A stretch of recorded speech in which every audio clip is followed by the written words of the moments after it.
ഇന്ന് നമുക്ക് ഒരു ചട്നി ഉണ്ടാക്കാം. ഇത് ദോശയ്ക്കും ഇഡ്ഡലിക്കുമെല്ലാം കഴിക്കാൻ പറ്റുന്ന ഒരു ചട്നിയാണ്. 5-6 ചെറിയ ചുവന്നുള്ളി, 2 തണ്ട് കറിവേപ്പില, 2 ടേബിൾ സ്പൂൺ തേങ്ങ, 1 കഷ്ണം ഇഞ്ചി, 1 ടേബിൾ സ്പൂൺ പൊട്ടുകടല, 1 ടീസ്പൂൺ നിലക്കടല, 3 വറ്റൽമുളക്. ഇനി പാനിലേക്ക് ആദ്യം കടലയിട്ട് ഒന്ന് വഴറ്റിയെടുക്കാം. അതിനുശേഷം ചെറിയ ചുവന്നുള്ളി, ഇഞ്ചി, വറ്റൽമുളക്, തേങ്ങ ഇവയെല്ലാം ഇട്ട് ഒന്ന് നല്ലതുപോലെ വഴറ്റിയെടുക്കാം. തേങ്ങ അധിക നേരം ആവേണ്ടതില്ല, അതൊന്ന് ചൂടായാൽ മതി.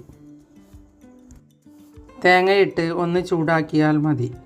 ഇനി സ്റ്റൗ ഓഫ് ചെയ്ത് അതിലേക്ക് ഒരു ചെറിയ കഷ്ണം പുളിയും ആവശ്യത്തിനുള്ള ഉപ്പുമിട്ട് 2 ടേബിൾ സ്പൂൺ വെള്ളവും ഒഴിച്ച് ഒന്ന് അരച്ചെടുക്കാം. അതിനുശേഷം അതിലേക്ക് കടുകും കറിവേപ്പിലയും കായപ്പൊടിയും ഇട്ട് ഒന്ന് വറുത്തെടുക്കും.